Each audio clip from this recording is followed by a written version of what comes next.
Okay, so if I remember correctly, I recently moved to the site of the crime for the first time. Um, and I talked to Gina, and then Gina ran off with the dog. So my goal here is to finish all of the investigation today, and I won't have any time to go into the trial. And that might be good because that makes the trial like its own thing. It makes a clean separation of the recordings, right? Like, transition from investigation to trial. That's a recording break. But it might be a little awkward because I won't be able to do the trial probably after today for a couple weeks or so. So I might have a hard time remembering the investigation when doing the trial. But we'll see. So now that Gina's gone, I don't want to examine this because it'll take me up. Now there is something you can examine. You can examine the above of this, but I don't know where the seam breaks, so I don't want to risk it. Okay. Once you go up, it's hard to get back down. You have to go to a different area and come back.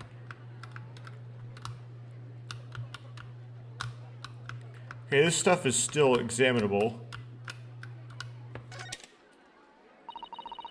There's the scorching on the ground that you mentioned. Yeah, and that's what's left of the green balloon's envelope. All clear evidence of the balloon that exploded on the day of the incident. Poor Professor Harebrain. I do feel sorry for him that his dreams have been shattered like this. Yeah, I know, sometimes I think about how the attorney could present evidence in the court, but how do you present the evidence without having the evidence there to present? Well, you could say maybe they have a photograph of the evidence, or maybe they're just, like, declaring it on the spot and everybody just trusts that what they say is true. Or it's just gameplay mechanic magic. But anyway. I forgot the specific example. I think there is an example of, like, where just really, maybe it was a doggone Rampa, what's it called? Ace Attorney. I think a doggone Rampa, how it's supposed to work is the officiator, the debate moderator, who's a stuffed animal, will supposed to put up on like a screen. So the idea is that it goes up on a screen in the courtroom. A picture of it does. Anyway. Someone's well and truly burst his bubble, as it were. Ha ha ha ha ha. Ouch, I'm a bad person.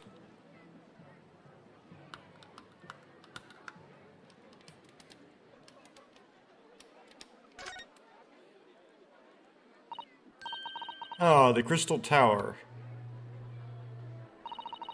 I can't believe I'm seeing it at such close proximity with my own eyes.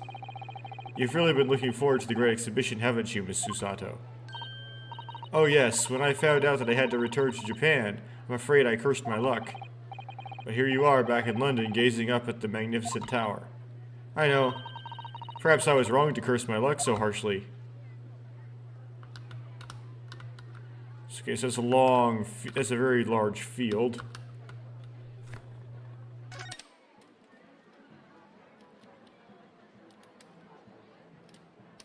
Okay. What a shame that the symbolic landmark of the Great Exhibition has been damaged like that. Yes, unfortunately, the birdcage crashed into the most prominent position possible. If the god's giving us a warning, if you ask me, man must travel under his own steam, and not cut corners with instantaneous kinesis.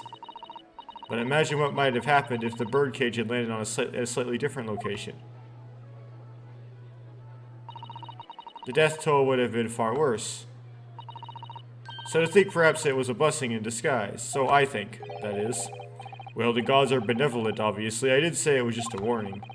Man must travel under his own steam, or next time bird cages will rain down on all of you. Your faith is much stronger than I realized. Now, how do you think I passed the entrance exam for Yume University? It wasn't by studying alone.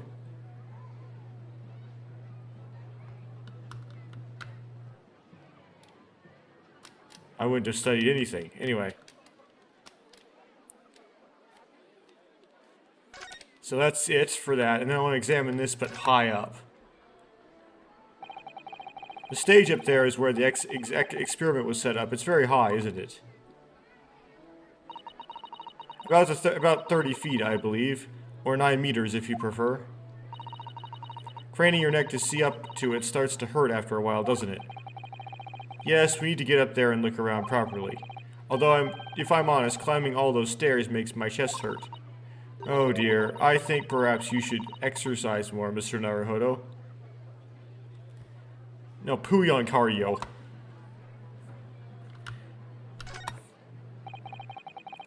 These stairs lead up to the experimentation stage. Let's go and see what we can find out.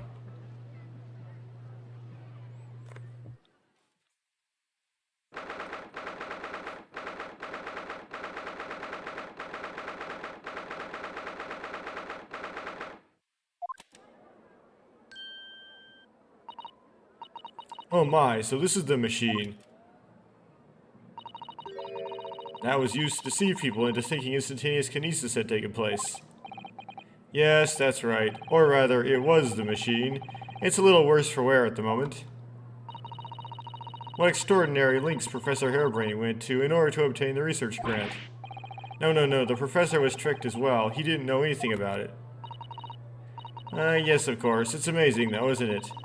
The scale of the whole affair is so very British. You're right about that. You'd never see such a grand deception in Japan, that's for sure. I don't know what to...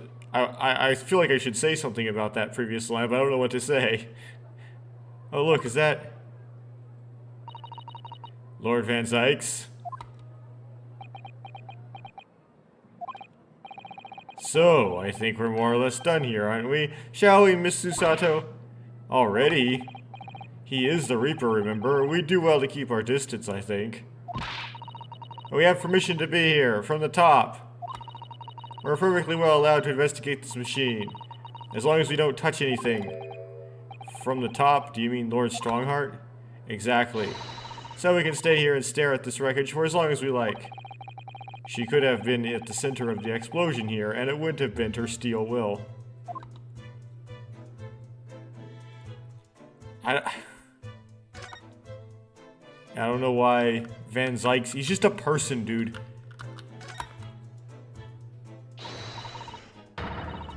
Oh, isn't it exhilarating? All this different architecture from all corners of the world.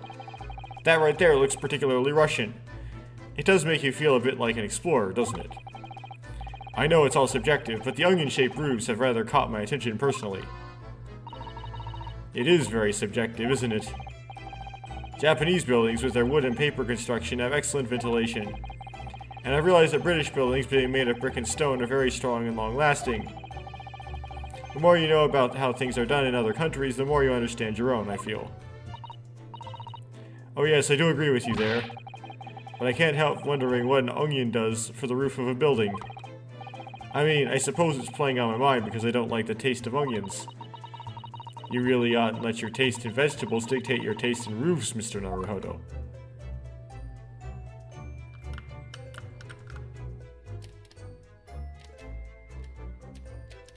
Okay, so one big field. I hear the ride on the Ferris wheel is a favorite romantic outing among young London couples. I think the romance would be slightly spoiled by the abject terror personally, but then I'm not a Londoner. Are you a little scared of heights, Mr. Naruhodo?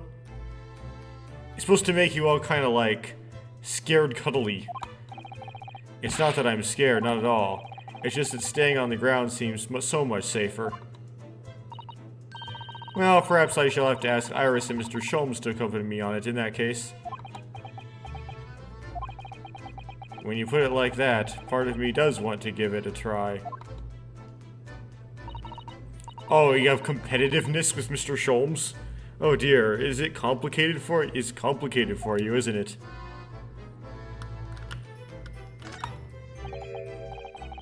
This wasn't here yesterday. Really? If I'm not mistaken, it's the cage in which the victim was standing before he was apparently beamed through the air. That's right, the birdcage. According to what Professor Harebrain said in court, it's made of wood. Or more precisely, Japanese cypress, I think. And despite having been in an explosion and then falling from a great height, it's relatively unharmed. What a wonderfully durable construction, wouldn't you say, Mr. Naruhodo? I understand that the forensic investigation team had taken it away yesterday to examine it. I suppose they must have brought it back here when they finished their work. Yeah, there's something kind of funky about it being in the same spot from which the explosion occurred. Why would they return it here as opposed to where they got it from? You go, okay, so if maybe they did, maybe there's 2 bird cages. In that case, why wasn't it here yesterday?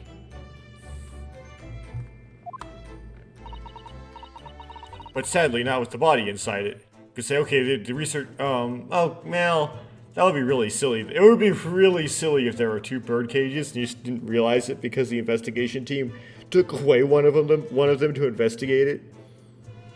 Yeah, that would be whatever. No, that's right. I know we were given strict instructions not to touch anything, but still, this is too important a piece of evidence to overlook. We might need it for the trial. So, wait a second. So putting it in your court record requires touching it. Does this go into your hyperspace arsenal or something, this big honkin' bird cage? Are you just gonna carry it on your shoulder all the way out of the Great Exhibition and carry it into the courtroom yourself? I don't see why the gameplay mechanics would make any sense if you were touching this.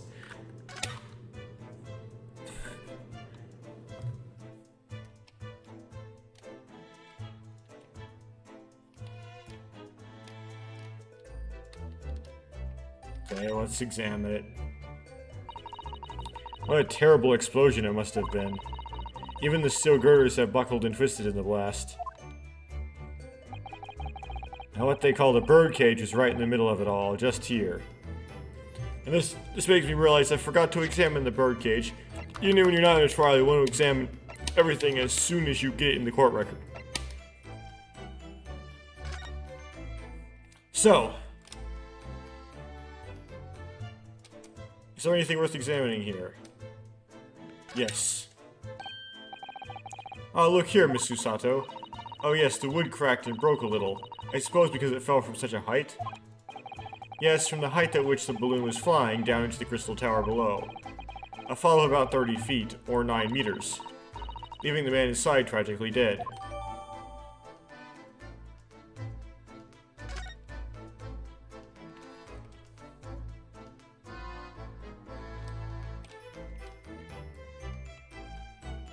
Done. Okay, got that done. Look, Mr. Naruhodo, the metal grill on the floor. Looks as though it's designed to open. It does, doesn't it? If the floor had opened at the precise moment of the explosion occurred, the birdcage would have dropped through and disappeared from sight. I don't think there's any doubt that it was a very elaborate hoax, is there? Okay. That's pretty straightforward then. Doesn't really beat around the bush too much about that. Look at the horn-shaped transmitting device. Isn't it amazing? That's exactly what I thought when I first saw it. It makes you think, doesn't it? If only it had just been a normal horn, none of this would have happened. That's almost exactly what I thought as well. I bet I can predict what you're going to say next in that case. You're about to say, nothing ever goes to plan, aren't you? Oh no, I would never say something like that.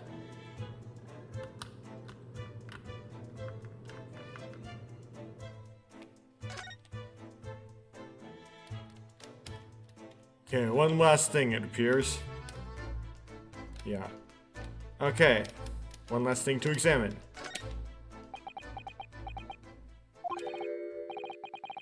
Least approachable man in the world winner, 10 years in a row. There are less approachable characters than Ace Attorney, I believe. I mean, wasn't Biff kind of not very approachable, honestly? Be strong, Mr. Naruhodo. Your country and your assistant stand firm behind you. I'm Lord Van Zykes.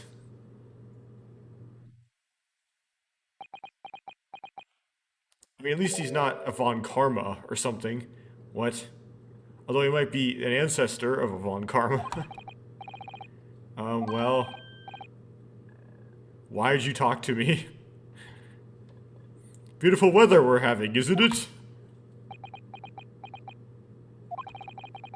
I thought I was making quite clear that I didn't want to be disturbed. Apparently, you Nipponese are unequipped to read the signs. Oh, I read them.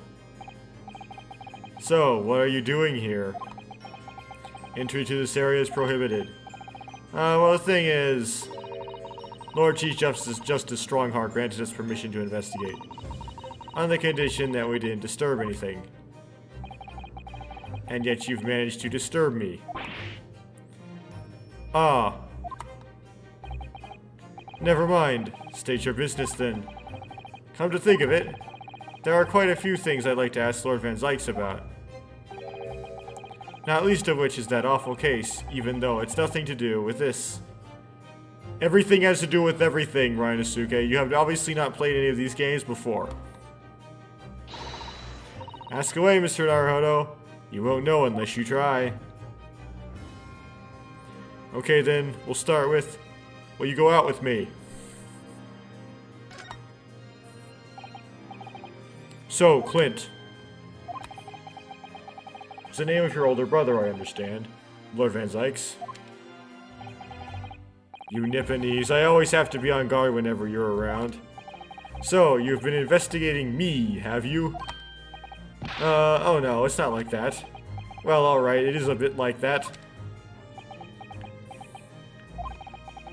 My older brother was also a prosecutor. He was the pride of the Van Zykes family. But tragically, a vicious killer took him from us. The professor, you mean?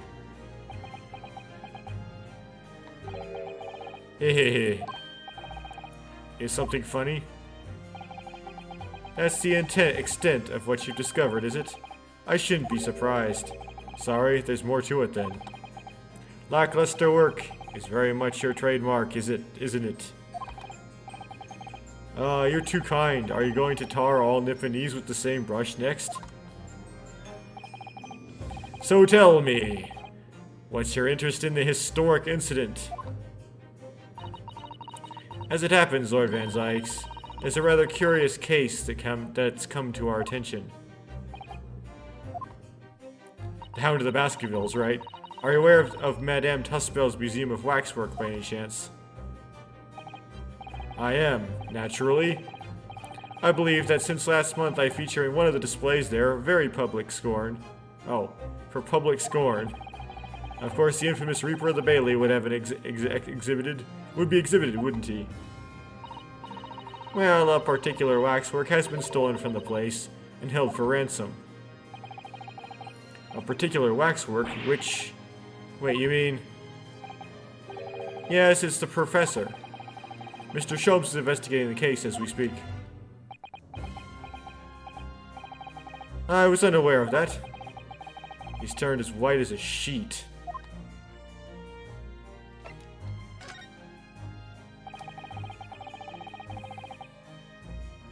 Are the police trying to locate the engineer, Mr. Drebber, already? Surely that goes without saying. We are very keen to see him found as well. The trouble is, we don't have much to go on, aside from the description of the man we heard in court earlier. Which, according to Professor Hairbrain, was of a tall, thin gentleman who was has straight white hair and wears a black monocle. So, just wondering, I mean, I realize it's probably not possible, but, we'd very much appreciate any more clues you can give us. Wow, Susato-san really knows how to take the bull by the horns. Fine. Why not? I have a photograph of the man here from an investigation 10 years ago. Huh.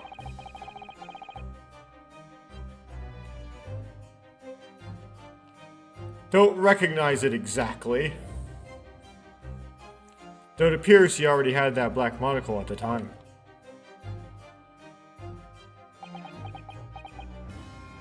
So he's an older version of that. What? It's like it turns out that person is Van Zykes himself. Or that person is actually Clint. Clint didn't die, he just changed his identity. Oh no, nothing. I was just surprised that you shared that with us. We all need the man's testimony in court tomorrow, which means we have to do everything we possibly can to track him down in the short time available. So why don't I show you the photograph? What is it about Lord Van Zykes? Something I just can't work him out at all. Sometimes. Not a very good coach? Personal trainer? The photograph of Drebber has been entered into the court record.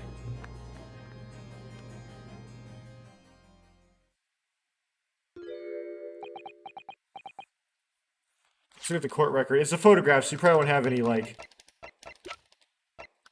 too much to examine. It's probably just a magnifier. Yeah, okay. The thick eyebrow. Yeah, nothing really in this reminds me of any characters I've already seen. It could only be Clint, really. Like, it's Clint didn't really die, he just turned into his own killer. That's the only thing it could really be to make him a different named character. Huh.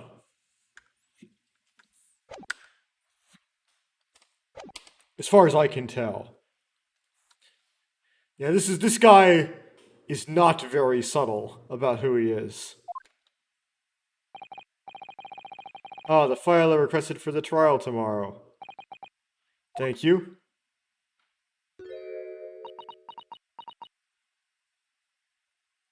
He knows. Are you alright? Who is this man, Mr. Naruhodo? Lord Van Zykes' apprentice, apparently. So I'm not the only one. Susato-san can see it too.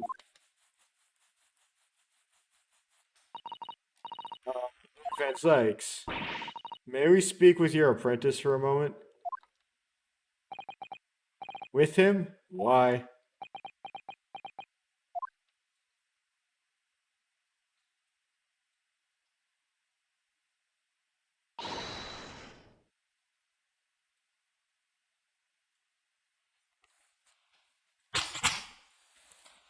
Well, they weren't trying to keep it really deep, because they kind of, I guess they understood obvious is obvious.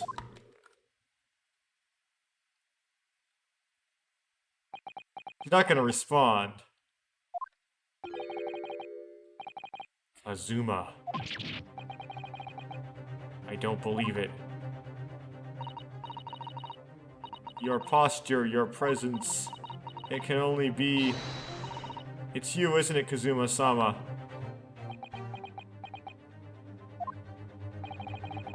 I felt something strange the very first time I encountered this cloaked figure, as if I knew him somehow. Can it really be you, Kazuma?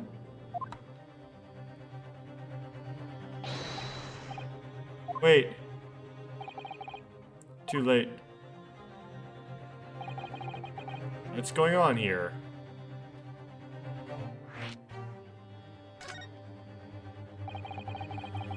What is your interest in my apprentice exactly? You act as if you know the man or something. Well, since when has he been in your care?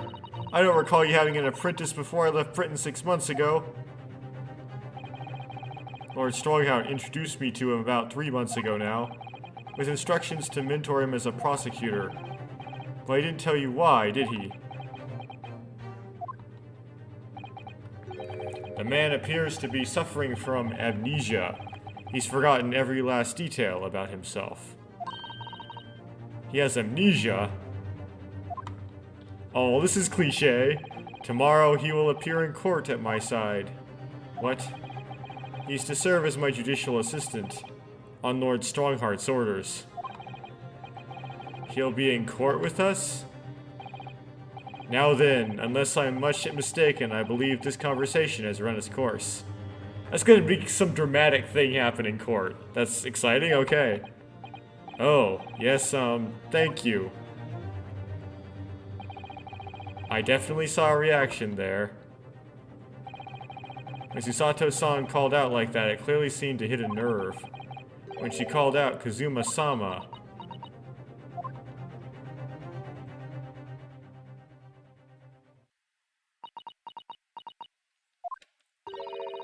You'd already met the masked man, hadn't you, Mr. Naruhodo? Yes, yesterday, in fact. At Lord Van Zuyck's office. I see. And if Kazuma-sama really is still alive, it means that Mr. Sholmes lied to us. I know. We're going to need to speak to him about that. We're going to have to leave now. The forensic investigation team are due to arrive shortly. If they find you here, it will cause problems. What sort of problems? Foreign affairs problems. Well, we could do without that. Alright, we'll be on our way. Let's go, Miss Susato. Of course.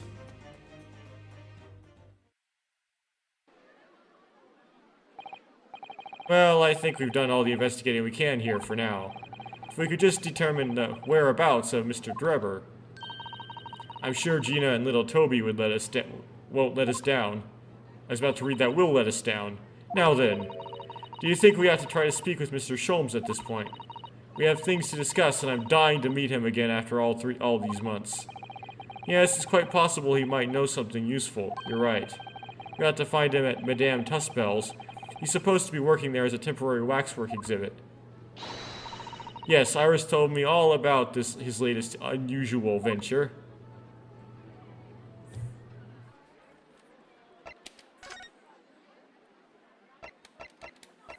Cool. So I presume that things to do here is unlocked.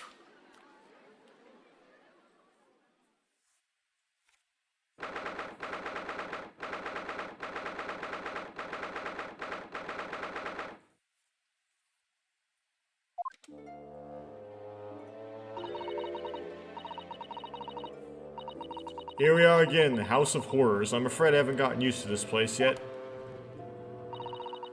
I'd still like to turn on my heels and go straight home. Via the confectionery, of course. Susato-san really is after something sweet today, isn't she? I'm like taking this awkward pause while taking shoes off because my feet are getting hot. Okay. Eek. What's the matter? Look, Mr. Naruhodo, look at that waxwork. I'm quite sure it wasn't there before. It looks exactly like Mr. Sholmes down to the very last detail. Aha! What is it? Oh, sorry. I think you'll find that's the temporary waxwork himself. Ah, the friend of my dedicated employee. Oh yes, hello again. It's Ryanosuke Naruhodo. I must say, I am quite spellbound by the great detective. He is a marvel. My precious waxwork is already back where it belongs. You don't mean... But yes, the mystery is solved already. Wow, Mr. Sholmes can really engage his brain when he's hungry enough. So as you can see, he has returned to his habitual duties. Yes, his habitual duties. Allures. Do not disturb,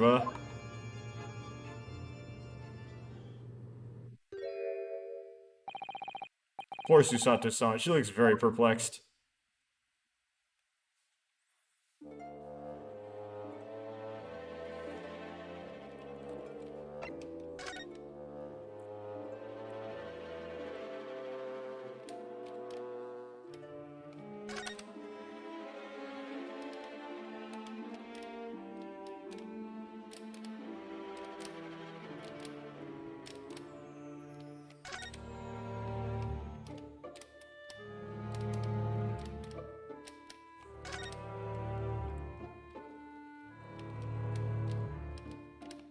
Looks like we've examined everything but Mr. Sholmes.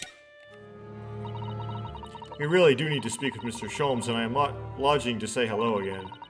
But where is he? I think you might find that he's quite nearby, actually. Oh. What do you...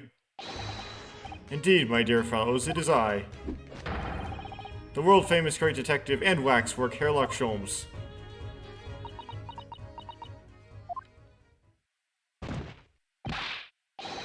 Susato-san! Susato-san!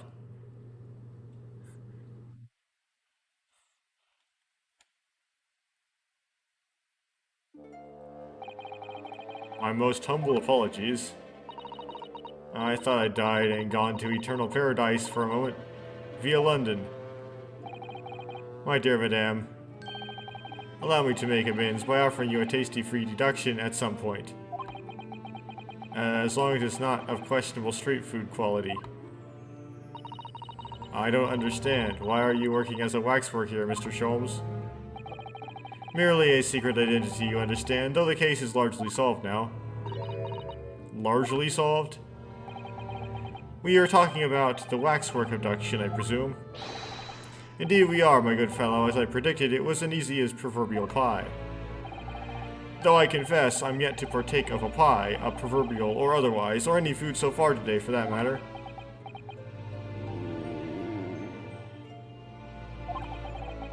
That stomach rumble echoes around the whole museum. So how did he manage to solve it so quickly? Ah, well, do remember I said it was largely solved. Anyway, I simply negotiated with the culprit. Are you familiar with the so-called telephone? Oh yes, it's a most modern invention, allowing you to hold a conversation with people far away.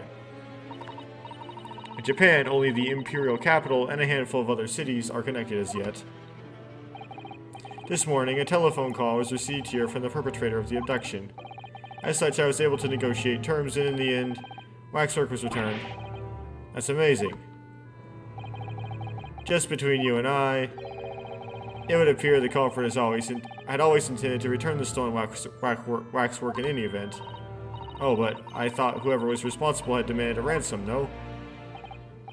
Yes, I think perhaps the ransom demand was necessary to avoid unwanted suspicion regarding the true motive. But does that not mean your negotiating was entirely unnecessary? A fact that I must ask you to keep from Madame Tussbells at all costs. A hungry young Iris awaits my return to Baker Street, after all. Poor Iris.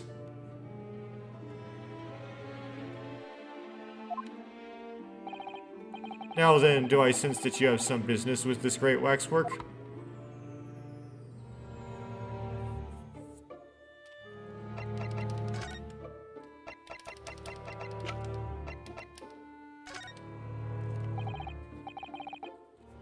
Mr. Sholmes, about this.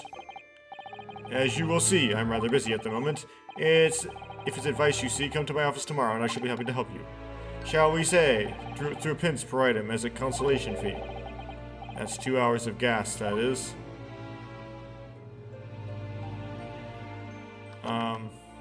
Okay.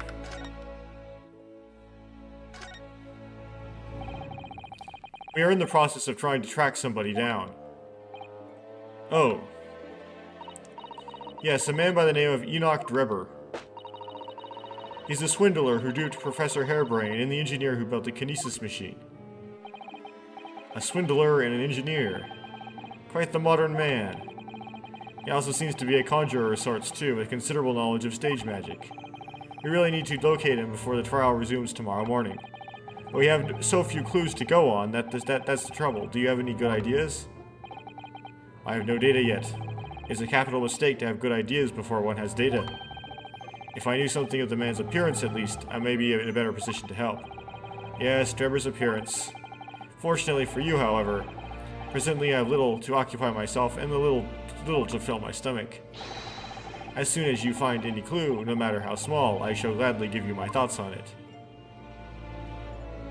Seriously? So you do present the photo, but you have to talk to him about it first. gives me a frustrating lack of...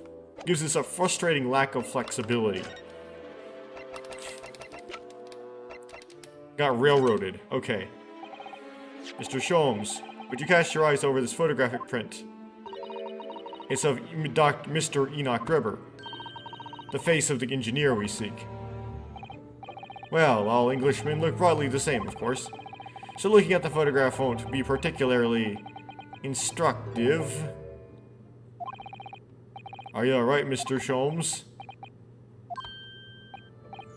Ah, yes, forgive me. Very interesting. Very interesting indeed. What's wrong, Mr. Sholmes? You've turned quite pale all of a sudden.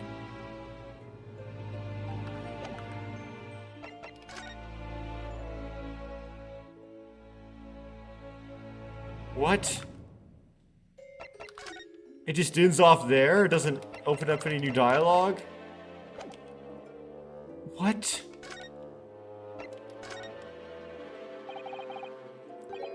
Mr. Sholmes, did you lie to us? My dear Mr. Naruhodo, stay that piercing stare. What is this about?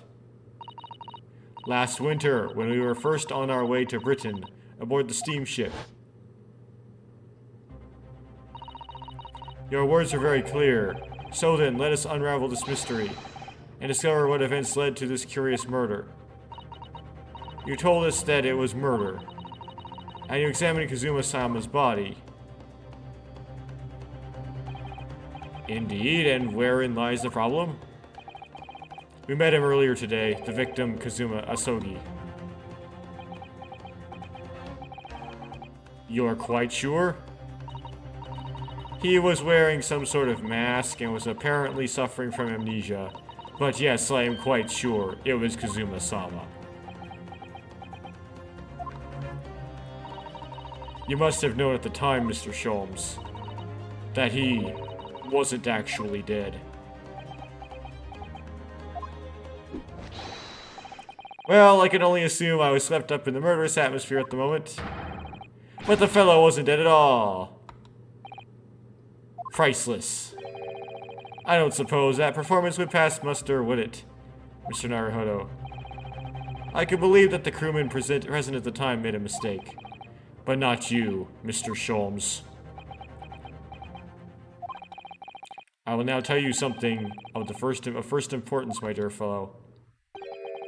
Great detectives are wont to lie.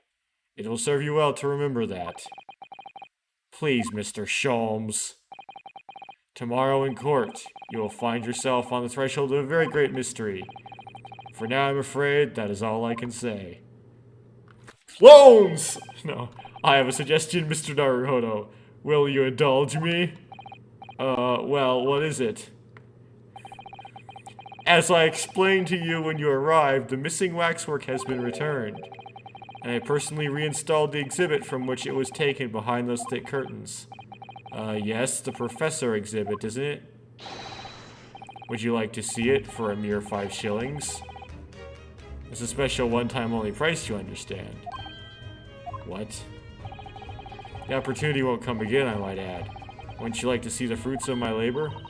Oh, well, we do have a rather pressing investigation to carry out. Perhaps we could postpone.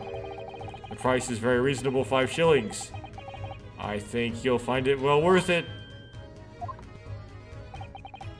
Are you being quite serious, Mr. Sholmes? Surely you need only look at my expression to ascertain is this a seriousness or silliness? It's pretty poker, honestly. I can never tell with you, that's the point. Very well, it couldn't hurt. Here's your 5 shillings. Who are you to be paid this?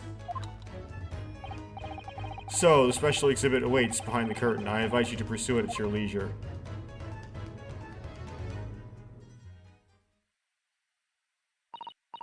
Well, the money's been spent, so let's go and see the special exhibit.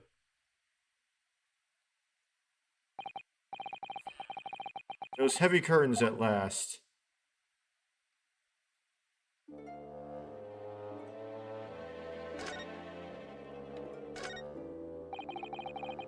5 shillings we've had to pay. Doesn't seem right somehow that Mr. Sholmes slipped that money into his own pocket, does it? No. Ah, we could ask Gina to retrieve it for us, using her special skills. Pickpocketing police officers and diddling detectives. Is this what makes Britain great? I don't know if Mr. Sholmes can even be pickpocketed. Not to mention demigod prosecutors taking the law into their own hands, or chip-loving inspectors. Inspector Gregson comes off rather well in that list, I think.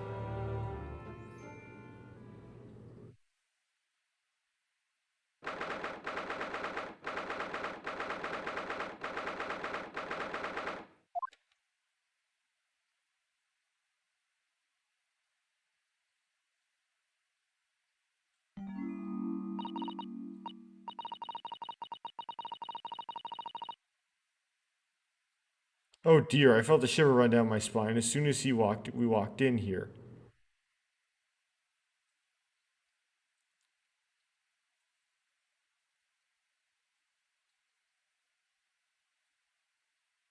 $139.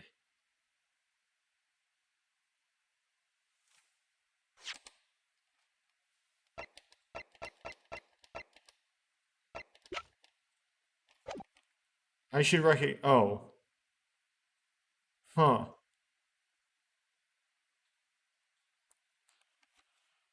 Oh dear, I felt a shiver down my spine as soon as I walked in here. Miss Susato, I saw we turn on our heels and go straight home via a really big confectionery. We certainly can't do that. We've paid 5 shillings already. True. Actually, now I'm looking a little more closely. We've paid good money to see an exhibit that's clearly incomplete. The nerve of the great diddling detective is far more terrifying than anything else in this place. This must be what Mr. Sholmes meant when he said the case was largely solved. Be that as it may, Mr. Sholmes heavily implied there'd be a clue about the engineer in here, didn't he? But where? Since we paid 5 shillings, let's do 5 shillings worth investigating, shall we? Yes, and we will get what we paid for. Is that fear or frustration that's making Susato-san's voice tremble? Why is Tuspells satisfied with this? Okay, so I presume that the missing head is the head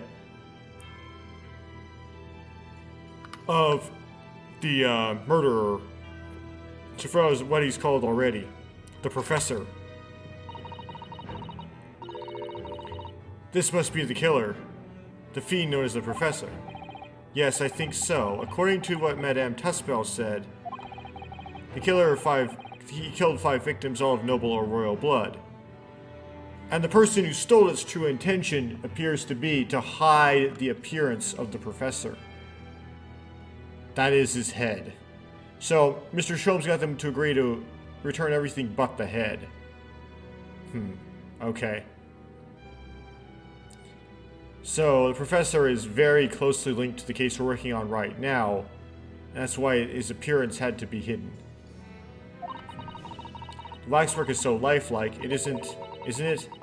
Like all the models in this place. I know, it looks like it could start moving at any moment, doesn't it? If only it had a head, that is. Perhaps we should examine it a little more in a little more detail.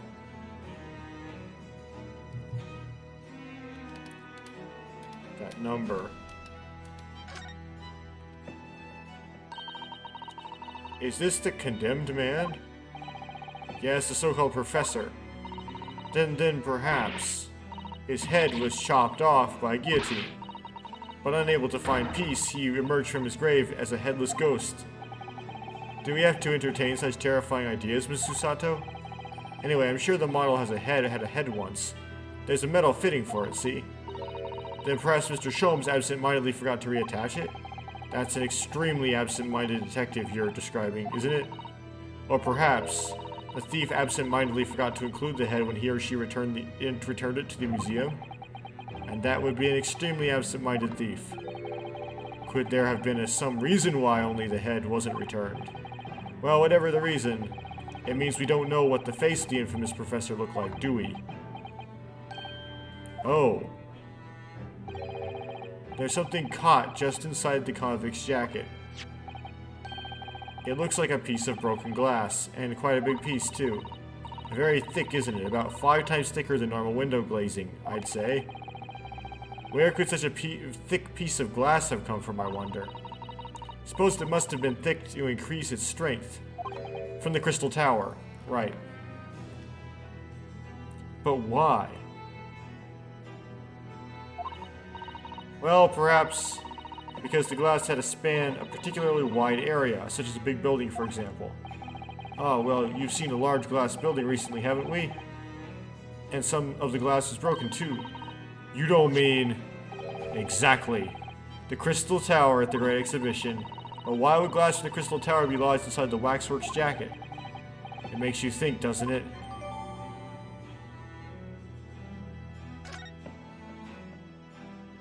Yeah, everything connects to everything. Earlier in court, we established that the kinesis experiment was a trick. And now we've discovered this fragment of glass here in this waxwork. Is it just a coincidence? Nope, it never is. Oh, we gotta examine it, though.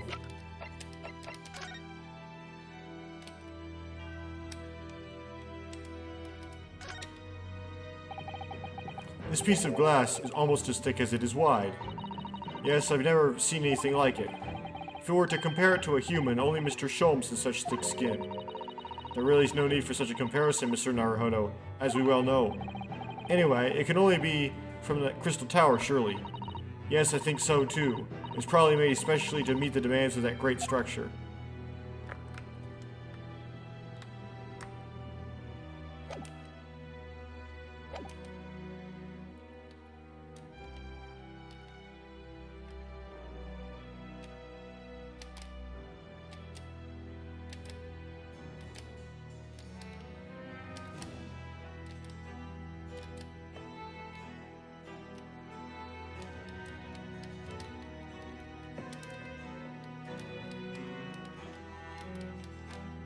Cool.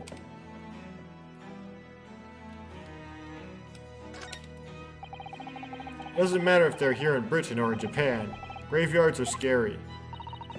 Now, come to think of it, this is the first time I've seen a British grave. According to what I've read, the custom in Britain is to bury the dead as they are, without cremation. What? But what if you do that? But if you do that, you might accidentally bury people while they're still alive. You realize, right, Asuke, that if you cremate them, then you might accidentally cremate people who are still alive. I'm not sure that would be worse than accidentally incinerating people while they're still alive. I mean, it's scarier, but if you're in that situation, I think we both agree that it's best not to be still alive when our time comes then. And what am I to say to that? Just don't be still alive. Okay.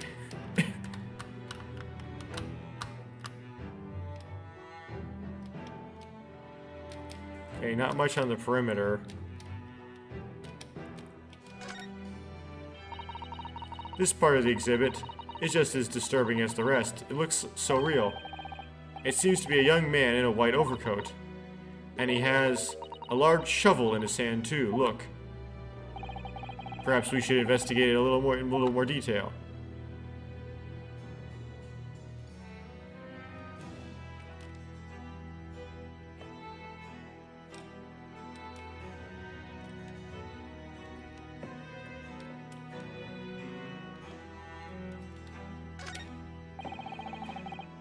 I can't see his face very well, can you? Perhaps if I just... Oh, do you think we should be manhandling the exhibits, Mr. Naruhodo? I'll put it back exactly as it was, don't worry.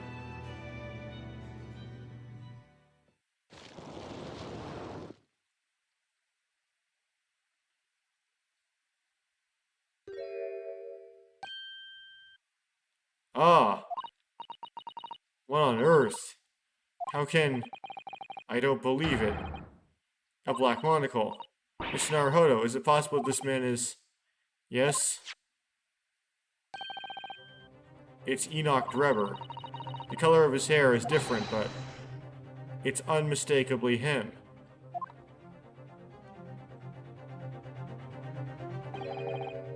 Indeed it is.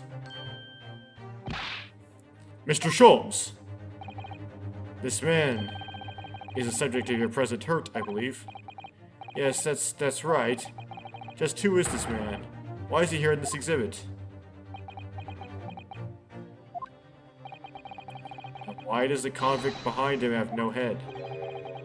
The head was missing when the model was returned by the thief who stole it. What a surprise. So then the case isn't yet solved, is it? Did I not say to myself, largely solved? Are my words, I believe? But I must locate the missing head. Tout de suite. Or however you pronounce that. As Madame would say, or I'll be in grave trouble. A very hungry iris still awaits my return to Baker Street. Preferably with rations. Arg. Do you know, though, something about this room is strange. Strange, what do you mean? Well, the displays in the House of Horrors were supposed to depict real events. Are they not? Indeed they are, Miss Susato. Do go on. And as terrifying as they are, the scenes in the other exhibits are believable. But this one... This surely couldn't ever really have happened, could it? Enoch Drebber dug up the grave of the professor? I think it's time I educated you a little. About the nature of the incidents involving the professor 10 years ago.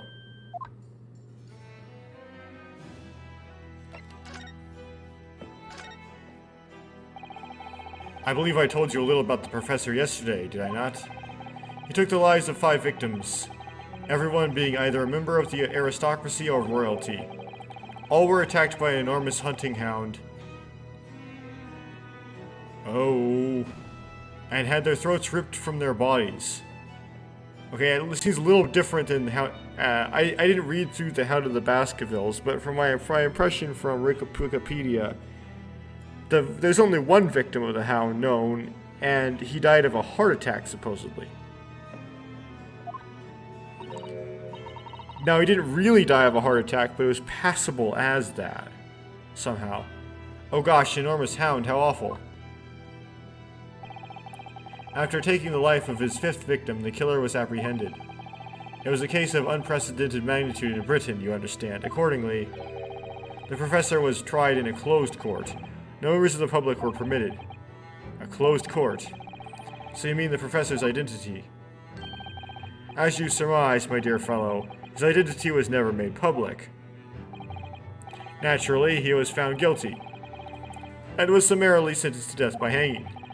He was buried in a grave in Longgate Cemetery, which adjoins the rear of the prison where he had been held.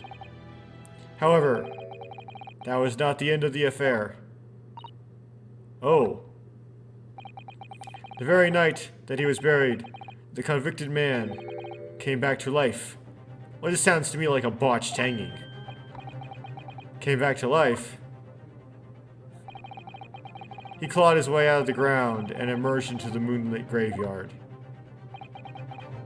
The exhibit here depicts that very scene, as described by the sole witness of those chilling events. There was a witness? Well, of course, my dear fellow, it was none other than... young man in the white overcoat. Enoch Drebber. You saw it happen?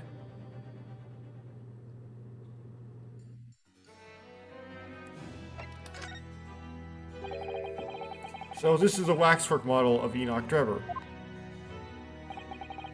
10 years ago, the convicted professor, having been bedded and buried, emerged from his grave in the dead of night. Well, I presume that Drebber was like a magician, right? So he did, this is a trick of his. The sole witness to that unimaginable scene was this young man. From appearances, I would say he was about 20 years old. It's so horrifying. Scared out of his wits, the young Drebber ran to a nearby police station to report the incident. And the sheer terror of what he'd seen is said to have turned his hair white overnight. Yes, as shown in the photograph we have of him, his hair is completely white. For the following few days, the story of what he'd seen was on every front page in the capital. The public was frantic for every last detail about the killer who'd come back to life. As you've seen, an exhibit was even created here at Madame Tuspel's. I can quite understand why the man's hair turned white, certainly. But what I don't understand is what Mr. Drebber was doing in the first place. In a lonely graveyard in the middle of the night, behind a prison. Yes, what was he up to?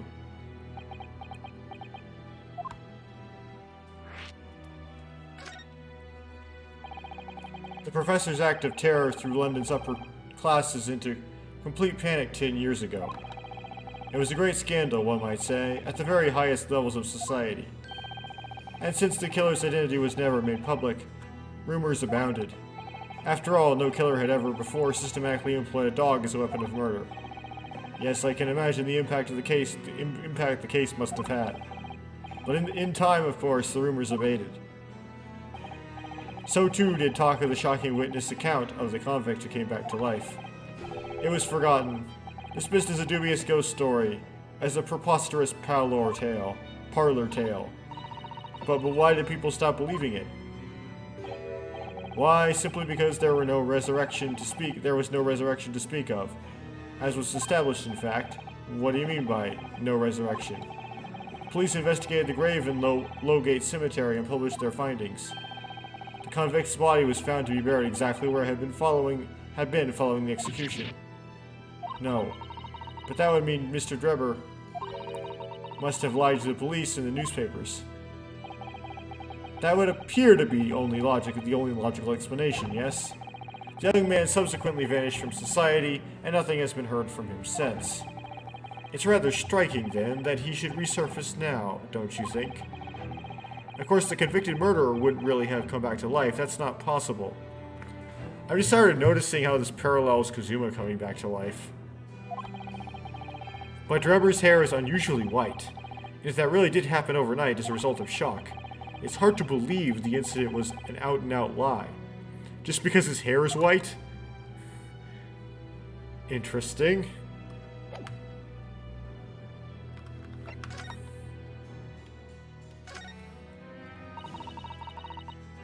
Okay.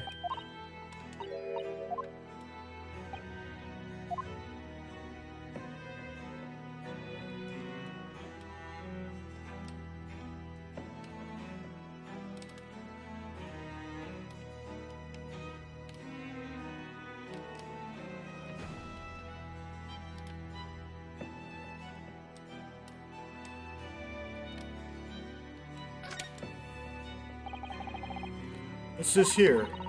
Well, this would appear to be a lens in the middle, so I believe it's probably a camera. A camera, but it's so small. British technology is incredible, isn't it? I mean, what about Mr. Sholmes' skin prints? I think perhaps you should treat Mr. Sholmes' inventions as exceptions to the rule. But anyway, why would the man be in a graveyard at night with the camera? I wonder. Perhaps he was trying to capture the moment a dead body came back as a ghost on film. We'll just borrow this for a little while, I think.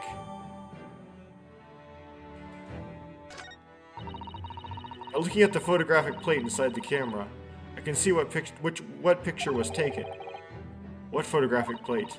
It's a piece of glass coated in a special emulsion that reacts to the light coming in through the lens. If we open the cover at the back of the camera, we should find it. Let's have a look. You should see yourself, Susato-san. Your eyes are shining. You really do like machinery, don't you?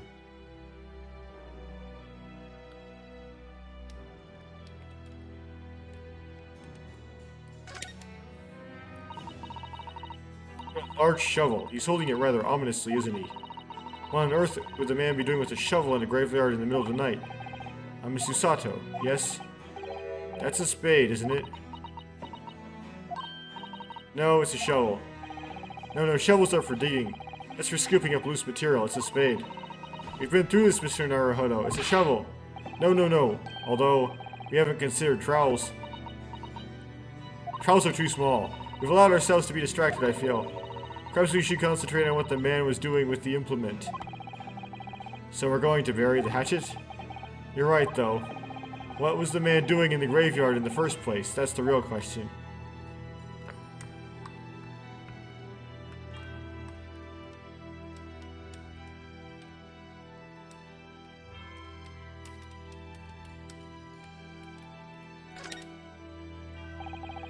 That's quite a large lamp the man's carrying. Or is it a lantern? It's not unlike a Japanese chokin paper lantern, actually, is it? Lamp, lantern, chochin. The point is, it casts very little light. To be walking alone in the graveyard at night with only this. Well, it certainly couldn't. I certainly couldn't do it. I'm not sure I could visit a graveyard at all, even in broad daylight, to be honest. Gee whiz, man. I've been to graveyards. Most of us have been to graveyards. Most of us have known people that died, or knew people that knew people that died.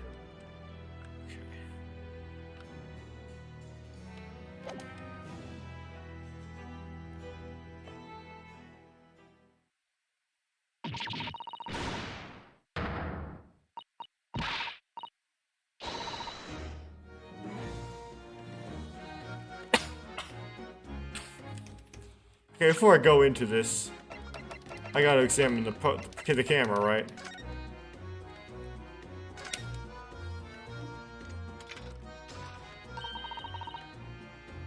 What a wonderful machine. You really love contraptions like this, don't you? Oh yes, anything mechanical I find absolutely irresistible.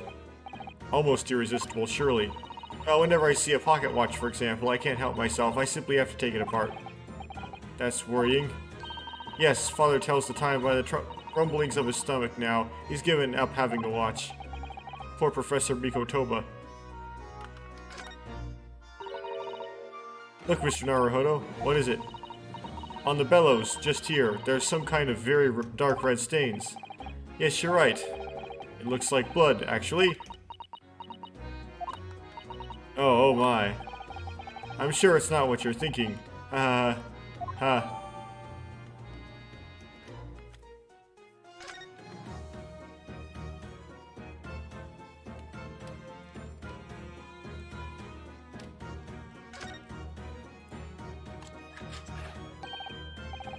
Oh look, the cover came open. Yes, now, there should be a glass plate inside. You have to change the plate with each new photograph you want to take, you see. Is something wrong? There's no plate. It's been removed. Ah, what a pity. I suppose if you think about it, this wouldn't be the actual camera that was used at the time, just like the waxwork isn't the actual person. So we never have found a photographic print of the executed convict coming back to life anyway. Oh, yes, you're quite right, of course. You would think. Poor Susato-san. She looks devastated. But it might be the same reason why the head is missing. Actually. To hide the appearance of the professor. Because the appearance is someone we know.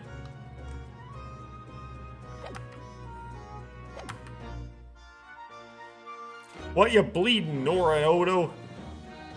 What have you gone and done? Gina, what are you doing here? I asked Iris and she said this is where you'd be, so... Gina? That's so loud in the museum. Madame Tuspells will have you take a position as a waxwork if you're not careful. I think there might be a more pressing concern. I still had some flash powder from 6 months ago, so... Alright, Gina, we understand. So please, put down the gun.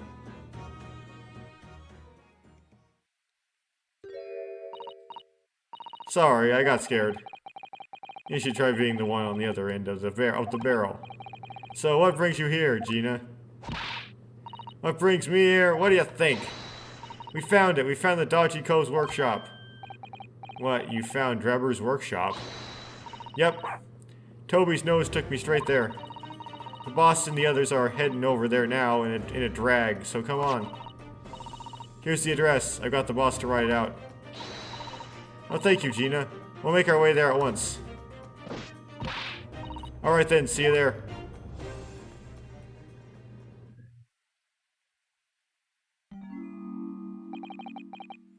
You go. Don't mind me. I'll just stay here. Being still. What?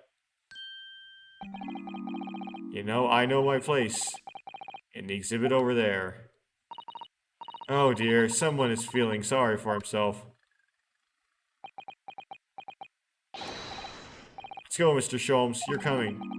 Your words heartened me, I must say. If I were to shirk my duties here, Madame would have me pay monetary recompense and Iris's dinner plate would be empty once more. Forget that, I'll pay for everything. There's not a moment to lose, my dear fellow. I shall hail a carriage at once. No offer to share the cost from Mr. Sholmes, then. I shall gladly pay half, Mr. Naruhodo. Thank you, Miss Susato. Right, let's go.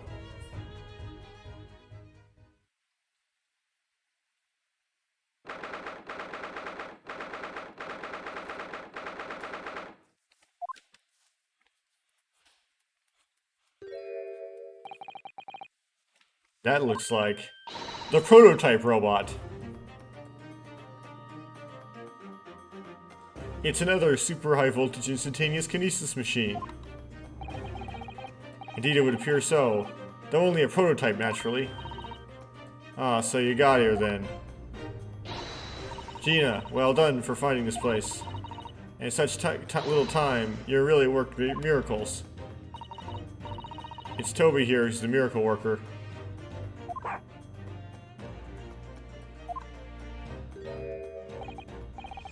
I thought you lot would show up before long. Well, gee, don't turn yourself into a Japanese person. Hello, Inspector. That's one knitted brow. He looks like he's eating a lemon, not a bag of fish and chips. So, Inspector, is there any sign of the engineer? Sadly not. We didn't find a soul in here. Oh, what a shame. Well, thank you for letting us know about this place, and giving us a chance to investigate. According to what Gina tells me, we only found it thanks to a clue that you lot turned up. I wouldn't want to say, go to Paris with a debt of gratitude unpaid now, would I? Thank you. Anyway, if you're hoping to snoop around in here, I get cracking. Lord Van Sykes and the forensic investigation team are on their way here as we speak. Them again. I imagine you've got the picture by now. They don't take too kindly to lawyer types. Right. So then, my dear fellow, let's turn this place upside down whilst we have the chance. And you, Sholmes. Pardon? It's like, get out! They take even less kindly to great detectives than they do to lawyers. Ha ha ha ha ha. Very droll, Grayson. Very droll. But you may consider me nothing more than an inconspicuous waxwork model. Right then, let's see what we can find in here.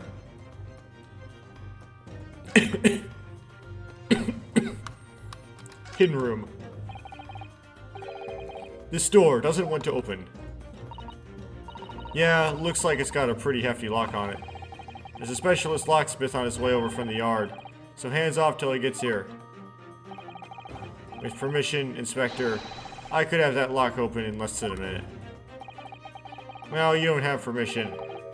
And no one's given it to you. Gregson looked as though he really enjoyed that. Well, there's no sound of anybody on the other side. No, Trevor must have fled at the first sign of danger. Well, that's gonna end up being really important somehow.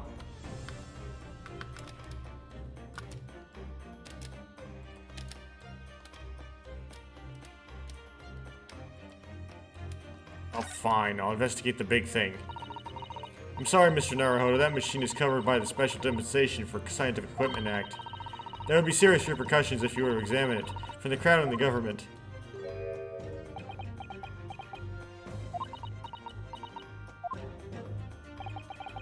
Well, those two don't seem to be holding back.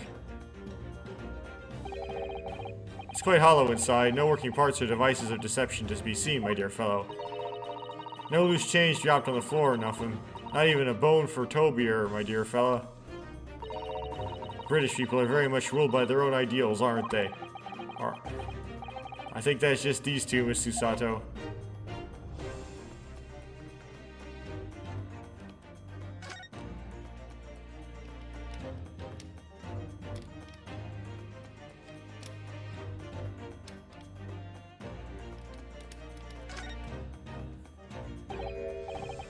What on earth is this? Ah, an aeroplane, Mr. Naruhodo. One day, scientists believe it will allow humans to fly freely in the skies. Is that how the trick will be described, is it? Sorry? Well, it's actually suspended by a thin but very strong cable, isn't it? Oh, well, this model is, yes. But a real aeroplane would actually fly high in the sky. Well, suspended from somewhere even higher in the sky, of course. Because large metal objects obviously can't really stay in midair unsupported. Have you ever heard of Bernoulli's principle, Ryanosuke? So to you, the solution is even taller towers?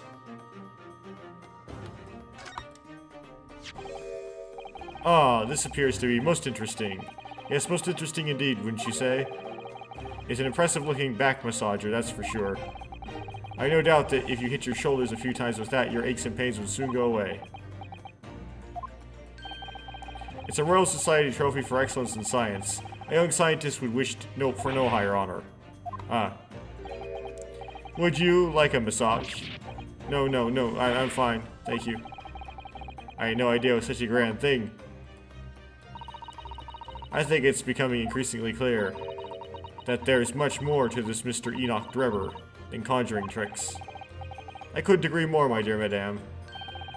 And how about you, Mr. Naruhodo? Wouldn't you like to take it with you? For your tired shoulders, of course. He's not going to let that go, is he? It's curious, though, isn't it? You would expect such an important trophy to be proudly on display somewhere, not haphazardly cast aside. English gentlemen can be quite a mystery at times.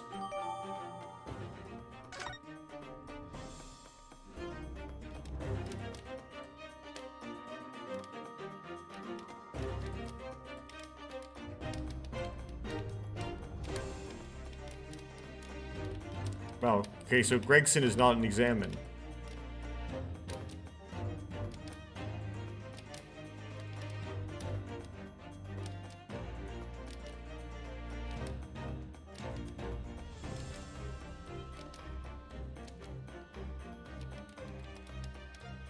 Yeah, I was like thinking you should be able to examine this.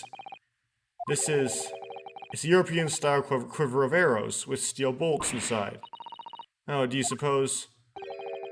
Crossbow bolts, these.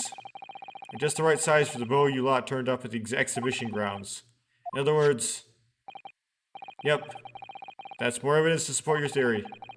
It all goes to show that Drebber was the one pulling the strings behind the scenes of the whole scam.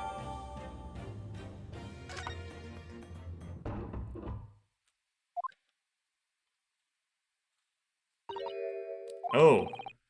Is something wrong, Mrs. Sato? Well, I thought I heard a noise. From the far side of that door. Well, Gina, do you hear it too? Yep, I heard it all. What do you reckon, Toby? Right, mind the grease.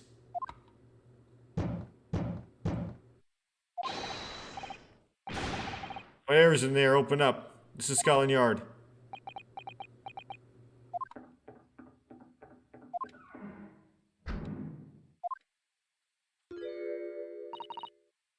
Oh my, someone is in there. Ah, this rotten bleeding lock. My dear Gregson, as I said only minutes ago, if only it were counting and stick it unlock that door in less than a minute.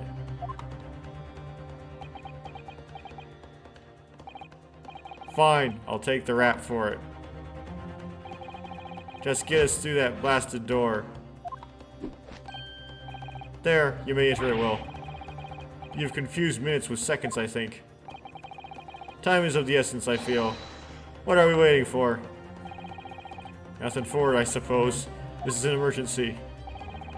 There's a strong possibility that beyond that door is the engineer you all seek. Be prepared for action, my dear fellows. We're gonna find some just random, like, a little girl. Yes. Although we have enough little girls already.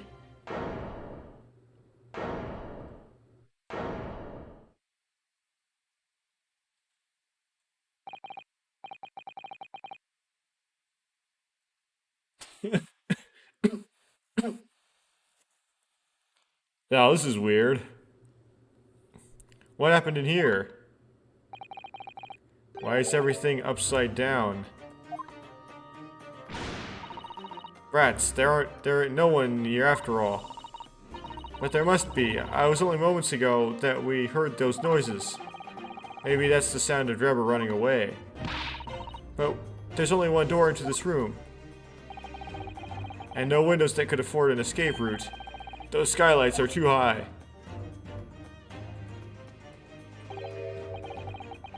What's that up there? Those footprints? On the ceiling?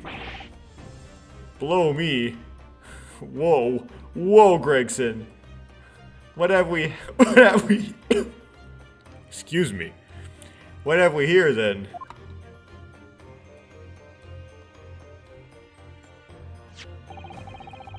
Looks like someone's trying to burn something in a hurry. Oh, that looks like a set of blueprints. To what? To that Professor Hairbrain's Barney machine. Barmy machine, is it? Barney hadn't been made yet. Blindly, if we had these, we'd have no need to muck about trying to investigate all the scrap metal. There is something of great interest here, too.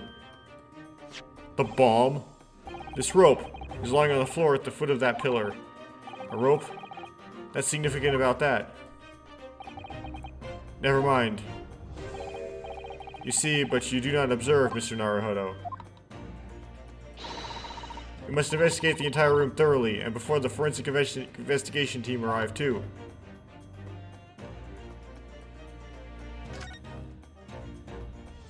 So this is the trapdoor he escaped from. That might be progress. Let's do here. Almost every piece of furniture is upside down. Even Mr. Sholmes' suite isn't ever in such a mess. You are in no position to comment on mess, Mr. Naruhodo. But I suppose it's not quite the same thing, is it? I mean, it's not messy in here per se, it's that everything is literally upside down. But why?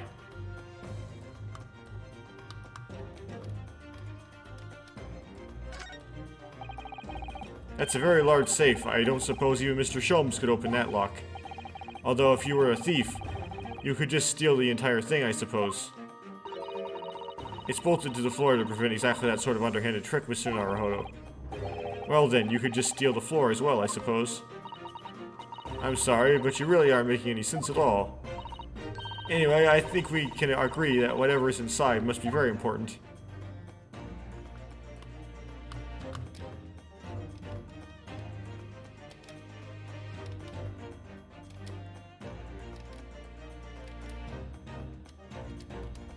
That's for later. It's a really lovely model. It looks like a real flying balloon. I think it's probably staying aloft in the same principle as a full-size balloon using gas. A green flying balloon. It does have the hallmarks of that amazing deception at the Great Exhibition, doesn't it?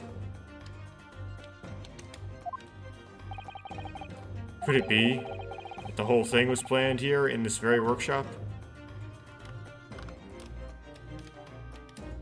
Okay, time to investigate the bomb that will blow up. Mr. Sholmes, have you found something? Ah, Mr. Naruhodo. Yes, in point of fact, something rather fascinating. What do you make of this? Let's see. I never seen anything like it before. Looks like a bundle of thick cigars wrapped in a large watch. Ah. Miss Usato, what's the matter? That's a... Surely that's a time bomb, isn't it? What did you say? Time bomb? I'm sorry, but what is a time bomb exactly? You truly are one of a kind, Mr. Naruhodo. I won't take that as a compliment. You don't know nothing, do you, Odo? You haven't got a clue what it is either, have you, Gina? I invite you to consult the dictionary later, Mr. Naruhodo.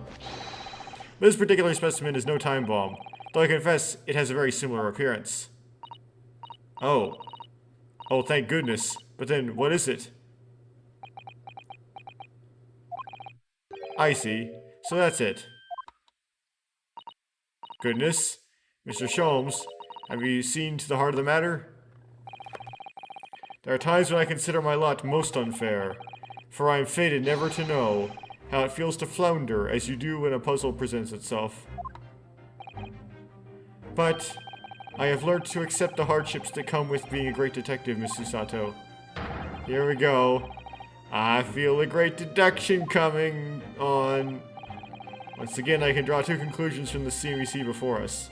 The first is that the inverted nature of the furniture in this room is the work of Drebber himself. Oh, but how could you... And the second conclusion is the small device on the floor there is without question completely genuine. Please, Mr. Sholmes, you must explain everything. It would be a pleasure. After all, it is a great detective's civic duty to teach Scotland Yard the finer points of the trade.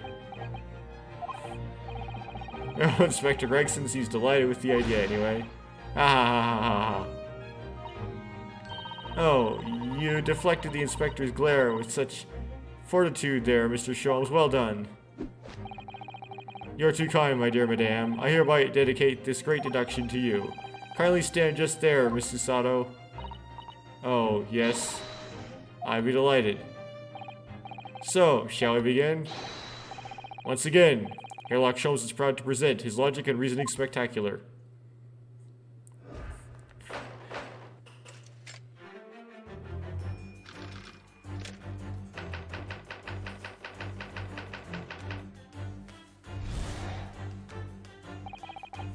It's plain to see that this room is in complete disarray. The bed, the table, the chairs, the lamp, everything is upside down.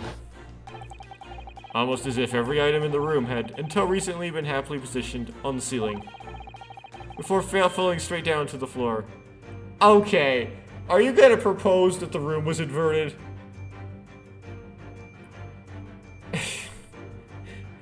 Well, every item in the room is on the ceiling. Are you suggesting that... Indeed, the key here is gravity.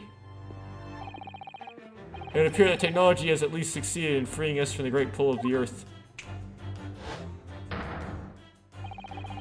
For the gravity in this room was reversed, then suddenly restored to normality. Goodness. The inverted furniture clearly reveals the truth about the part gravity played in this whole business. I quite understand your skepticism, Mrs. Sato. I too was incredulous at first. However, my conviction in my analysis was cemented when I observed this. An anti-gravity device, almost identical to the one that features in a dream of mine only the other day, in fact. But then why does it have a clock on it? The most relevant question indeed, that is a timing device that controls the gravity directional switch. There is certainly a requirement for the engineer to be able to restore normal gravity automatically. And the commotion we heard earlier from the other side of the door was the moment that restoration occurred. Yes, the reason why everything in here has been turned upside down is because of the anti-gravity device. As you can see, we need look no further to explain the state in which we now find this room. The direction in which gravity acts in here was reversed by Mr. Drebber, before being restored to normality in an automatic fashion sometime later by the timer device. I've witnessed precisely this scene in a dream once had when I fell out of bed.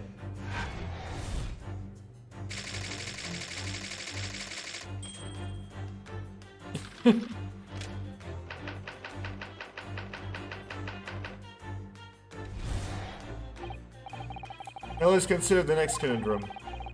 What was our engineer friend's aim?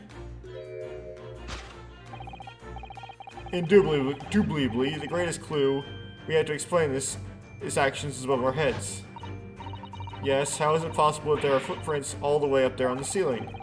A question whose answers will lead us neatly to the truth, my dear madame. The reason there are footprints on the ceiling is because of the nearby skylight. Of course, Drebber's aim was singular, to escape.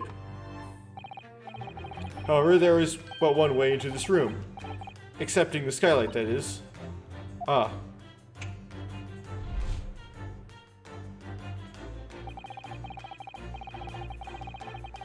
By inverting the gravity in here, Drebber was able to fall conveniently to the ceiling. and making his escape via the otherwise inaccessible skylight, leaving those footprints behind on the way. But the ceiling in here is very high, Mr. Sholmes. If gravity reversal was sudden, wouldn't Mr. Deborah have fallen up to the ceiling rather violently? Falling up is both scientifically and philosophically a rather interesting concept, I feel. But the man was cornered with nowhere to run, so escape through the skylight was his only option. You may recall that I found this in the room earlier, which I believe offers a solution. Oh, the rope. To reach the intended destination, a better tool than this rope.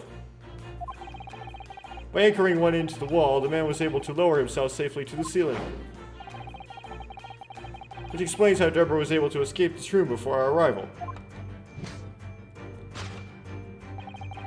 He reversed the pull of gravity and fled via the skylight.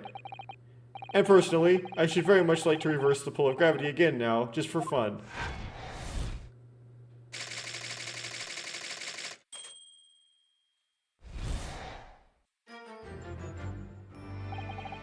Thus concludes Sherlock Sholmes' great deduction of this topsy-turvy puzzle. The room couldn't be inverted because there's too many things that are like the books on the shelf. To which that doesn't make sense.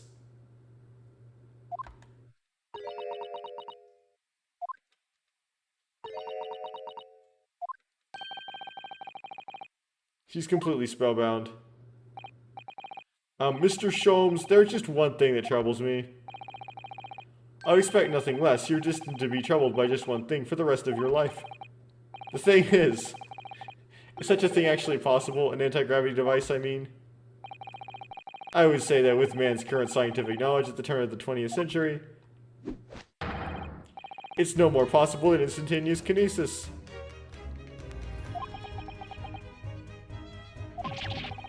But your whole deduction hinges on it. Ah, but my dear fellow, when you have eliminated the impossible, whatever remains must be the truth. However improbable it may seem. Ha! It's a marvelous line, wouldn't you agree? One of my more enduring pearls of wisdom. I had Iris come up with the exact phrasing. My original was clumsy. Yes, I have a feeling I've read something that Miss Susato lent me once. Actually, there is one other thing, Mr. Sholmes. Ah, the spell's broken at last. The rope you found was on the floor, wasn't it? Indeed it was, in lonely coils near the wall. But if Mr. Deborah had used it to escape in the way you described, wouldn't it still be tied to the wall?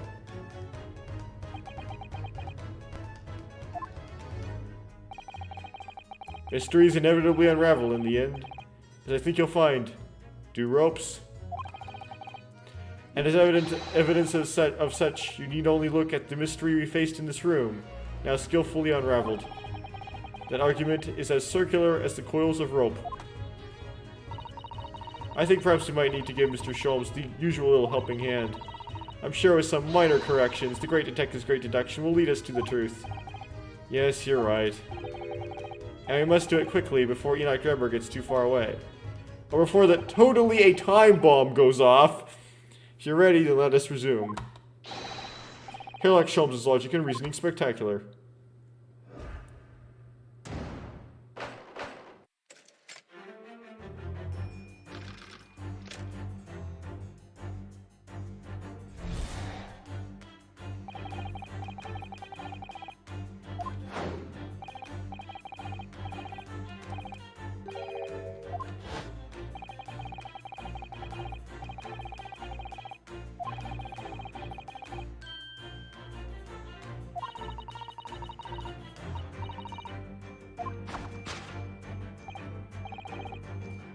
Safe. Got the code for the safe.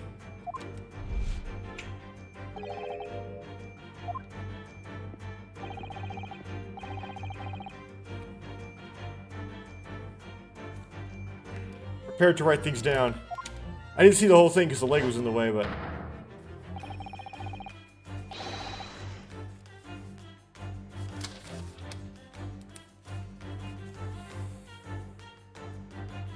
Four, 3, 2, 5, 8. And from this angle, we can't see what the last number is.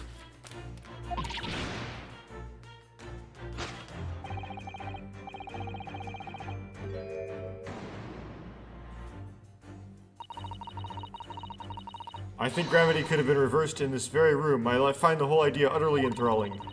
Only Mr. Sholmes could conceive of such an explanation. Yes, but I interpret that differently than you do. But the man himself admitted it was scientifically impossible, so... Yes, you're quite right. We must completely discount the idea at once. Oh, that's unusually merciless of you, Mrs. Sato. When you have to eliminate the impossible, whatever remains must be the truth. The great detective himself said so, didn't he? While refusing to part with his dreams of anti-gravity devices. Yes, I suppose so. Well, let's see if examining this topsy-turvy scene a little more closely reveals some proof that shows exactly what the gravity in this room was or wasn't doing.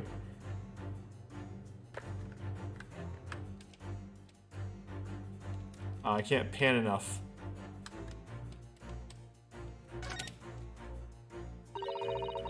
All the furniture in here is very conspicuously upside down, certainly. Yes, it does immediately put you in mind of some strange quirk of gravity, I admit. Could it be that a mini whirlwind passed through here, do you think? I'm not sure that's much more plausible than Mr. Sholmes' explanation. Oh dear, saying the first thing that comes into your head isn't the way forward here, it seems.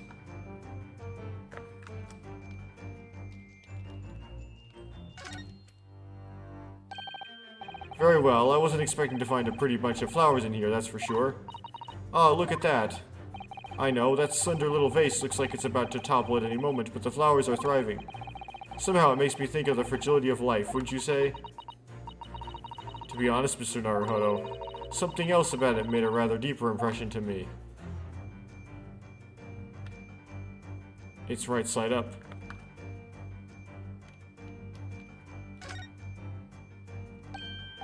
Look, Miss Sato. When everything seems to be upside down in here, this safe is conspicuously the right way up. Yes, that's true. Have you noticed? But look more closely at the safe's feet. That's a lot of very large bolts fixing it to the floor. Think before you speak. That's what you wanted to say, isn't it? I really put my foot in my mouth there. I certainly didn't say that.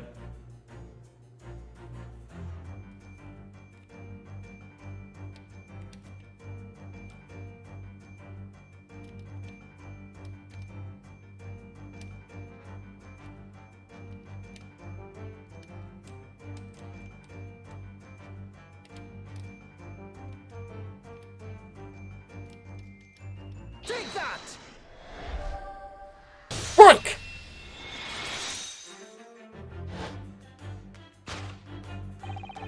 The upright vase clearly reveals the truth about the part gravity played in this whole business.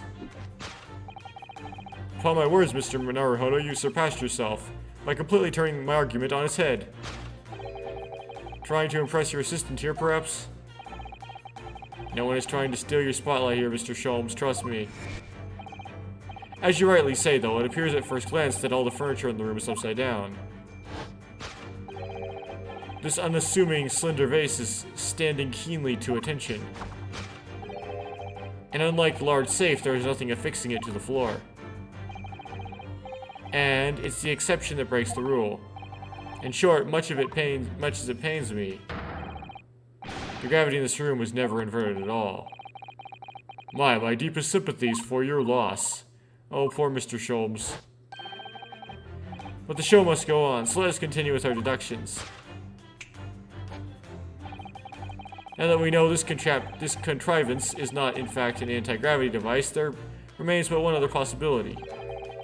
You don't say. Someone deliberately turned over every piece of furniture in here. Which might sound obvious, but leaves one mystery very much unsolved. Namely, why would anyone choose to do that? Quite, and naturally, there is an explanation. Yes, the reason why everything in here has been turned upside down is because the anti-gravity device. He's absolutely determined that this device must have something to do with it, isn't he? I'm afraid the lure of an exciting scientific explanation is too strong. Well, there's no doubt that somebody did this. Somebody turned all this furniture over. But whoever it was must have had a reason. I'm afraid nothing comes to mind at all, though. Well, let's look around to see if the answer presents itself. Okay, last one is 2. Okay.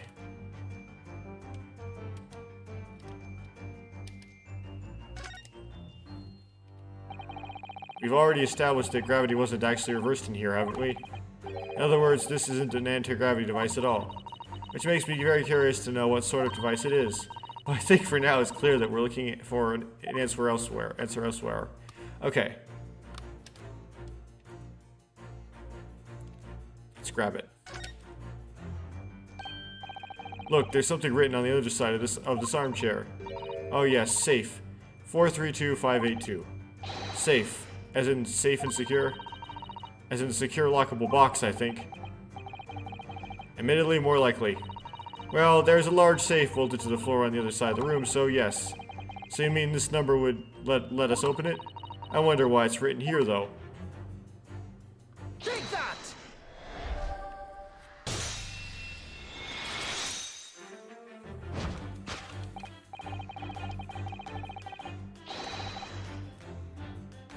Yes, the reason why everything here has been turned upside down is because of the safe combination. Precisely. I believe, Mr. Naruhodo, that you had a very similar experience once, did you not?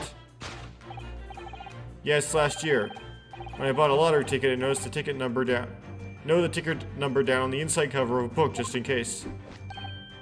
That's it. For people are forgetful souls at heart, and always make a written note of important information. Just keeping the ticket itself safe would be more sensible, I think. And what, pray, happened next, Mr. Naruhodo? When the day of the draw came round, I forgot which book I had written the number in and had to turn my room upside down to find it. That's it. For people who forgetful souls at heart, and always forget where they have noted things down. Not if you always note things in the same place. Actually won the second prize, you know. But I couldn't remember which magazine I'd slipped the ticket into, so thank you, Mr. Naruhodo.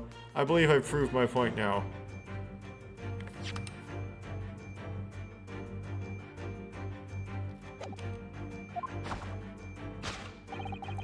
Which is what a very similar scenario has clearly unfolded in this room. Finding himself requiring access to the safe, the occupant of this room needed a combination code.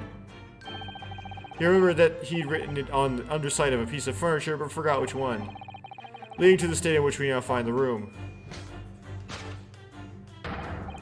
Yes, Mr. Deborah overturned all the furniture in here, in a desperate hurry to locate the combination code that would unlock the safe.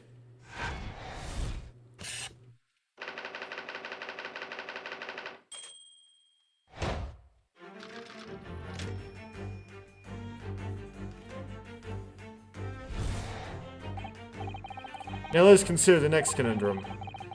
What was our engineer friend's aim? Okay.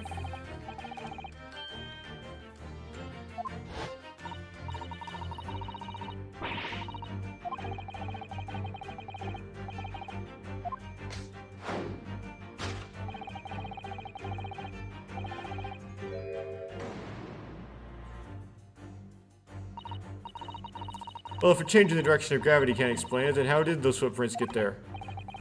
Well, I feel as though that particular mystery has just become even harder to solve. I can't think of any other way to explain it at all.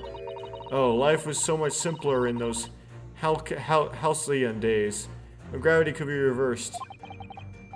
It was minutes ago, and those halcyon days never existed in the first place. Well, I suppose we must simply put our faith in Mr. Sholmes and observe the area in more detail. Putting our faith in Mr. Sholmes is what gets us into these situations in the first place.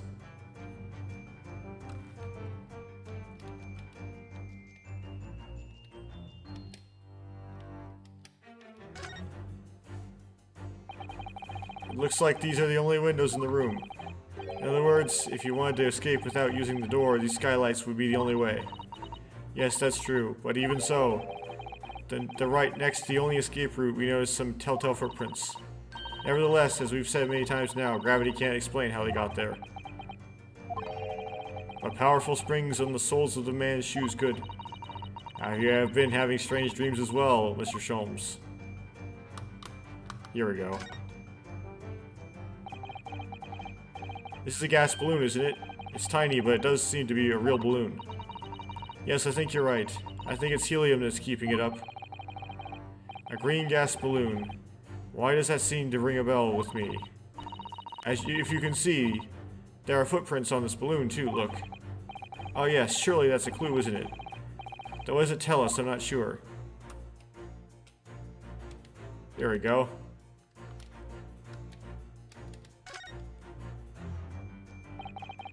It's hard to believe, but there's a shoe up here, look. Oh yes, and there are more footprints on this little balloon too. Perhaps the shoe was thrown up there and became lodged, do you think? If so, then judging from the number of footprints, it must have been thrown up several times before. Why would anyone be throwing shoes up at the ceiling, though? Oh dear, that's beyond me, I'm afraid. Take that! Shoe thrower.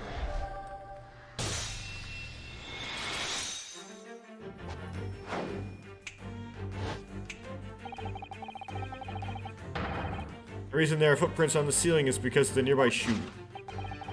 And on closer inspection, there are clearly footprints all over the balloon as well. In other words, the aim was never the skylight at all, but the balloon. But for what purpose? A green balloon. That seems somewhat familiar data. Ah. The piece of green balloon's envelope that Mr. Naruhodo and Iris found at the scene. And inside the green balloon that Master Gotts claimed he saw above the stage when the incident occurred was the second birdcage, the crux of the whole instantaneous kinesis deception. You mean to say, if we assume the balloon is here and a model of one used... The balloon in here is a model of the one used on the day. There is a strong possibility something may be concealed inside it. Something our absconder was desperate to retrieve before making a hasty getaway. But the balloon's out of reach. That's why he resorted to a projectile, namely the shoe. Most probably Drebber intended to tear a hole in the envelope by assailing it with the shoe. However, his efforts were thwarted when the shoe itself became a prisoner of those lofty heights.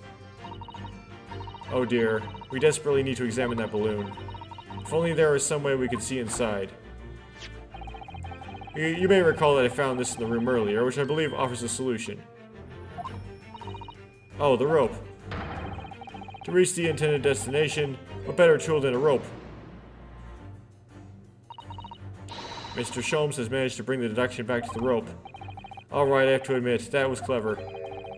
We just throw the rope up to the balloon and then pull it down to us on the ground, which is much easier than said than done, I feel. And could take us a very long time as well. True, perhaps we need a more surefire method. In fact, we already have one, of course, don't we?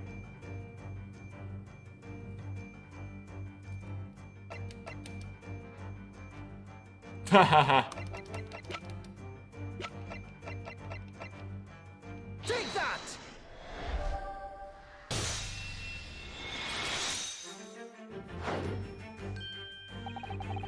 Reach the intended destination. What better tool than the crossbow?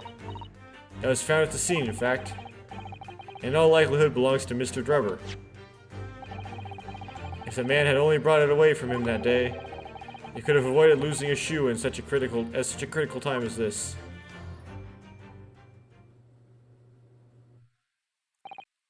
So, shall we? Your curiosity is deeply stirred, no doubt, my dear fellows. What is it that Mr. Enoch Drebber was has hidden inside that balloon?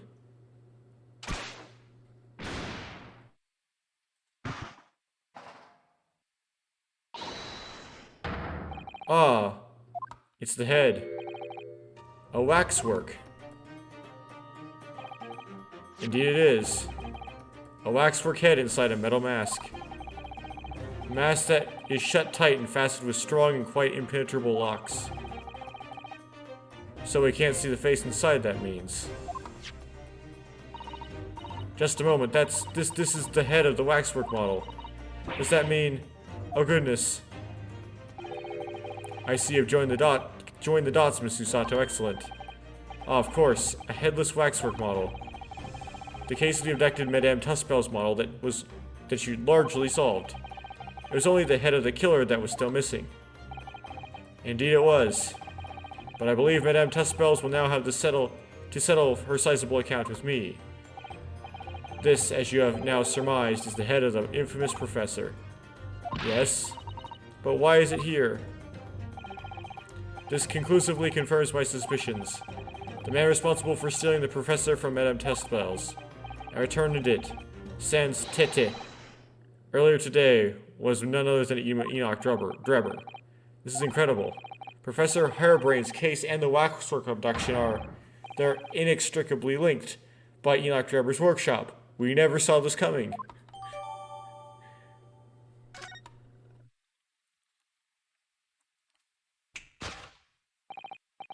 Well, it appears our logical pleasure cruise has come to the end, my dear fellows. All that remains is, yes, to speak with the architect of this adventure.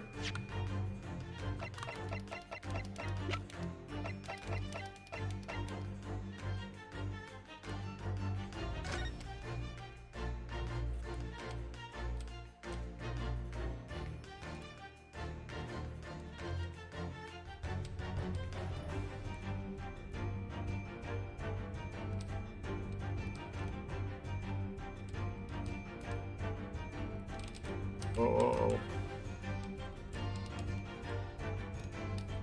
There it is.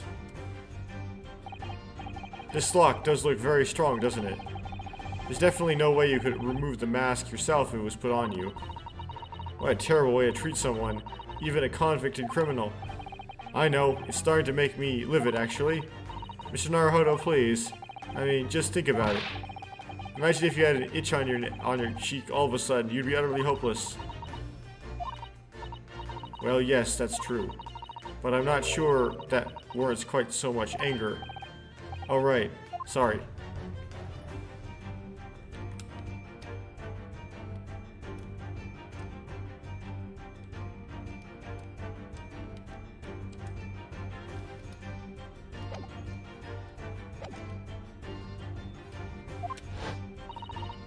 The architect? You mean Mr. Drebber? It seems quite impossible that he escaped via one of the skylights. Obviously, the man must still be here in the room. What? And his location should be abundantly clear. If you simply reflect on the journey we've made together during this deduction, Enoch Drebber is right here somewhere in this room. So, Mr. Naruhodo, will you do the honors? Yes, of course. Mr. Drebber's hiding place must be...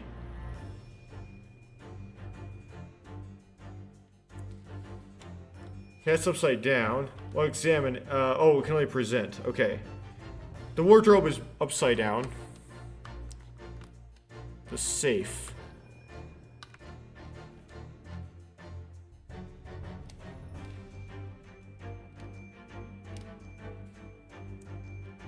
A lot of these are plausible, but I think the safe is the best one to pick. Take that!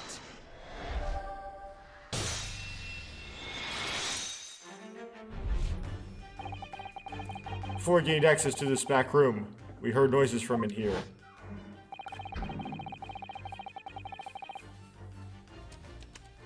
Should deal with this. Yeah, I thought that this was gonna take only about a half hour or so, because I only had 2 locations to investigate, and it turned out that one thing would lead to another, and I would get sucked into another great deduction of all things. Going on much longer than I thought. And so I eventually just have to, it's going on so long that I eventually just have to cut it off. So I'm actually going to just cut it off right here, which is kind of an awkward spot because I feel like I'm about 20 minutes away from the end of this investigation. And it's just the way my schedule worked out. So, yeah. Some weird cutting going on here, but that's the way it's going to have to go. So,